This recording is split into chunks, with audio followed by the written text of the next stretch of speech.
X Men 97 के बारे में। इसके 2 सीज़न आ चुके हैं और मैंने इसका जो original X Men the original animated series जो भी बोलते हैं, जो 90 में जब भी चलती थी वो नहीं देखी थी। तो मेरा लाइक ये डायरेक्ट था 97 में। सो ये जो सीरीज़ है ये काइंड ऑफ उसकी कंटिन्यूशन ही है। एक्समैन द एनिमेटेड सीरीज़ है। This is my first X Men animation content जो मैं देख रहा हूँ। मैंने एक्समैन की सारी मूवीज़ वगैरह देखी हुई है जो लाइव एक्शन वाली हैं, डेडपूल मेडपूल, ये सब एक्समैन, लास्ट स्टैंड और जो भी लाइव एक्शन में जो भी आया है, ठीक है। और मेरा मूड बना था इसको देखने का Spiderman brand new day movie के बाद का। उसमें सेडी सिंह दिखी, जीन ग्रे का उसका कैरेक्टर देखा, तो मेरा थोड़ा एक्समैन का मतलब थोड़ा मन कर रहा था कि एक्समैन की कुछ देखा जाए। तो मूवीज़ वगैरह तो मैंने देखी थी, तो मैंने कहा चलो इसको ही देख लेते हैं। इसके मैंने जब ये रिलीज़ हुआ था इसका सीज़न 1, तब मैंने 2-3 एपिसोड देखे थे, तो इतना कुछ इतना इंगेज कर नहीं पाई थी। आज चाल वगैरह बढ़िया लग रहा था इसका, म्यूज़िक वगैरह बढ़िया था। वो थीम सॉन्ग सुन के ही लग रहा था कि भाई आइकॉनिक चीज़ें, जो टुन ऐसे करके जो थीम सॉन्ग बजता है ना, दैट वाज ग्रेट। जो इसका इंट्रो है वो भी बहुत सही था, मतलब सब सारे कैरेक्टर का वो थीम सॉन्ग के साथ। मैं इसको देख रहा था कि हर एपिसोड में थोड़ा थोड़ा वो ट्विक भी कर रहे थे इंट्रो उसको, जो भी कैरेक्टर्स आ रहे थे एक्स फोर्स के लिए उन्होंने एक अलग से बनाया था वो सब। आखिरी वाले एपिसोड, हर एपिसोड में थोड़ा बहुत चेंज हो रहा था। तो काइंड ऑफ इन डिपार्टमेंट में बहुत बढ़िया एनिमेशन, आर्ट स्टाइल बहुत सही है इसकी। आर्ट स्टाइल एकदम वो 90s वाली रखी इन्होंने।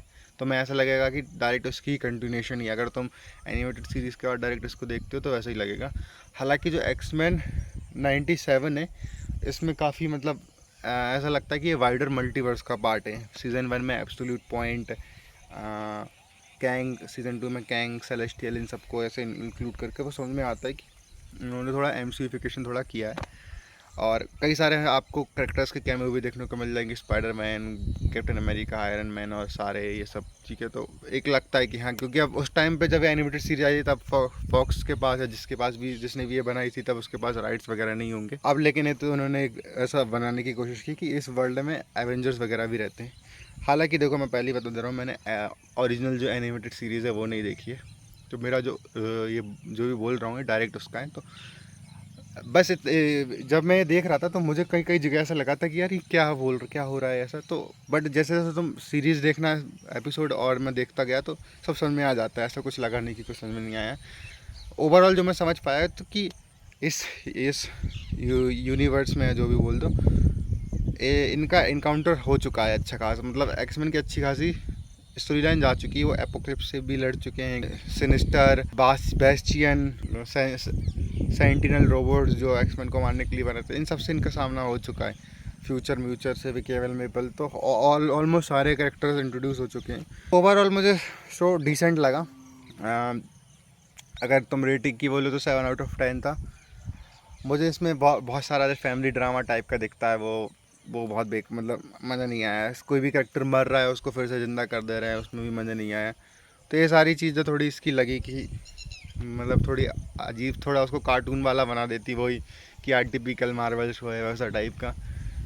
कोई भी कैरेक्टर मर रहा है तो उसको फिर ज़िंदा कर दे रहे हैं। मैं स्पॉइलर इसलिए दे रहा हूँ इस वीडियो में क्योंकि मुझे पता है ज़्यादा तुम में से देखने वाला है नहीं, ठीक है। जो जिसने देखा होगा वो इस वीडियो को देख रहा होगा। मुझे नहीं लगता कि तुम में से कोई भी ये रिव्यू देखने के लिए आया था। चार्ल्स ज़ेवियर को स्टार्टिंग में हमें बताते हैं कि चार्ल्स ज़ेवियर मरा हुआ है, एंड देन हम पता चलता है कि नहीं वो ज़िंदा है। फिर वो आ जाता है, फिर गैम्बिट पेल देते हैं, फिर गैम्बिट को ले आते हैं, फिर मैग्नीटो पेल देते हैं। अब मुझे लगता है फिर मैग्नीटो भी ले आएंगे। तो वो जो डेथ का सेंस समझ में नहीं आता। कोई भी मरता है ना कैरेक्टर तो मजाक, मतलब मेरे को फिर ऐसा लगने लगा था अब तो किसी को भी ले आएंगे।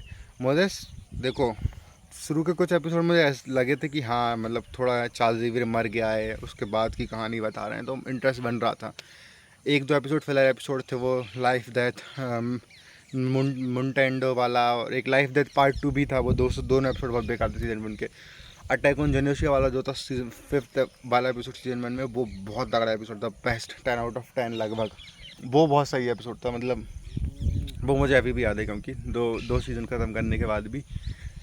सेकंड सीज़न में थोड़ी एपोकलिप्स की स्टोरी लाइन थोड़ी ऐसी ही लगती है, लाइक एपोकलिप्स को थोड़ा मतलब, एक तो एक्समैन मुझे इतने चूतिया लगते हैं ना यार, तुम्हें मैं बताऊं तो कि कुछ इनके अंदर जो नो किलिंग वाला रूल है ना, पता नहीं क्या ही बना के बैठे हैं। कि एपोकलिप्स को वो मार सकते थे, नहीं मारेंगे क्यों, अच्छा नहीं होगा, हम किसी को मारते नहीं। अबे वो बिलियंस लोगों को मारने वाला है, अच्छा खासा तो हमारे पास मौका है, वो चूतिया भी करते रहते हैं। फिर उसके बाद वो गैम्बिट है ना, गैम्बिट को बचाने लगते हैं, हर किसी को बचाने लगते हैं भाई। ये वो केवल मुझे सबसे सही करेक्टर लगा था कि भाई सीधा, पर वही मैं बोल रहा हूँ ना, इसमें फैमिली ड्रामा और ये सब चीज़ों में ना सो थोड़ा इधर उधर हो जाते हैं। सो थोड़ा क्या पता था, थोड़ी इन चीज़ों में दिक्कत है इसकी।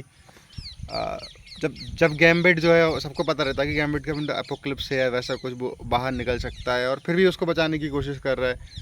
ऊपर से भाई इसमें टीम के नाम सबके, X man, X force, X factor, extinction और X cop, X X six, ही सब मतलब पूरा सब सारे एक्स से स्टार्ट कर रहे हैं, तो वो थोड़ा मेरे को सही मतलब इतना अजीब सा लगता है ना यार कि क्या है ये। थोड़ा जो एक बहुत है एकोलाइट ऑफ मैग्नीटो वाली, तो बहुत सारी टीम हमें दिखाई गई सीज़न 2 में, तो सास और लगभग सबके नाम सेम ही थे। मतलब थोड़ा सीज़न 2 में दिक्कत रही है मुझे लगता है, ये उतना इंगेजिंग नहीं है बाकी जितने होते हैं, बट हाँ बुरा तो नहीं है। मैं बोल रहा हूँ ना, इसके प्लस पॉइंट उसका एनिमेशन वगैरह और ये म्यूज़िक और जो इंट्रो वगैरह ये बनाते हैं, कैरेक्टर वगैरह के स्टाइल ये सब बढ़िया है। मुझे गैम्बिट का कैरेक्टर भी बहुत सही लगा था, एटलीस्ट जब तक वो जिंदा था, मतलब 5 एपिसोड तक मज़ा आ रहा था उसको देखने के, बट फिर मरवा दिया। और वो अच्छा किया, मैं भाई शॉक्ड था, मरवा दिया। तो मैं मतलब वो रिस्पेक्ट ऑफ डेथ नहीं है वो, मैं जो बोलना चाह रहा हूँ। रोग, मैग्नीटो एंड गैम्बिट का जो लेफ्ट ट्रायंगल था, अजीब सा ही कुछ था जो रोग और मैग्नीटो को था, कुछ ज़्यादा ही फोकस किया है उस पर, अजीब ही हो जाती है। शुगर, उसकी वॉइस एक्टिंग बढ़िया है, लेकिन वो थोड़ी अजीब सी कैरेक्टर तो है, मैं ये बोलूँगा। ठीक है, देन अपना अब जो वुल्वरीन हमारा वो अच्छा आर्क चलता रहता है, तो वहाँ पे बढ़िया। इसमें कैमियोज वगैरह बस डाल के रखे उन्होंने, मॉर्फ अलग अलग मार्वल सुपर हीरो में ट्रांसफर, कभी हल्क बन रहा है, कभी थॉर, कभी स्पाइडरमैन, कभी डेडपूल तो वो हाँ वो काइंड ऑफ अच्छा खासा उन्होंने उसको सही करके रखा है। ओवरऑल कैंग वगैरह जैसे स्टोरी लाइन इंटीग्रेट की एक वाइडर मल्टीवर्स बनाने का, वो भी सही था, देखने में अच्छा लगता। इयन वगैरह दिखा वो सेलेस्टियल का एपोक्लिप्स को वो, सो हाँ ये सारे तो मतलब वो वाले पॉइंट्स गुड ही हैं। बाकी इसका सीज़न 3 सीज़न 4 भी आने वाले हैं, हर एक साल एक सीज़न निकालेंगे 10-10 एपिसोड के, तो लेट्स ही देखते हैं। इसमें काफ़ी वो फैमिली ट्री, जैसे मैं बोल रहा हूँ ना, बहुत वो फैमिली ड्रामा टाइप ही लगता है। मिस्टीक के 2-3 लड़के हैं, तो वो सब चीज़ें ज़्यादा एक्सप्लेन नहीं करेंगे वो तुम्हें, बट हाँ तुम समझ जाओगे। जैसे मैं समझ गया था कि रोग और ये nightcrawler kind of half with their half sister ही है, ठीक है। मिस्टीक हमें एकदम एंड में, अब मैं वही सोच रहा था मिस्टीक कहाँ है, क्या हो गया उसके बारे में। तो तुम्हें ऐसा लग सकता है कि तुमने पुरानी सीरीज़ नहीं देखी है, तो इसलिए तुम्हें चीज़ें समझ नहीं आ रही, बट ऐसा नहीं है, तुम बस इंतज़ार करो, वो सब धीरे धीरे एक्सप्लेन हो जाता है। बाकी अब मेरा मूड तो है नहीं अभी ओरिजिनल वाली सीरीज़ देखने का, मेरे 2 सीज़न बहुत हैं, शायद कभी 3rd या 4th आएंगे फिर देखते हैं। हाँ, अभी के लिए एक्समैन 97 के 2 सीज़न का भाई इतना ही था।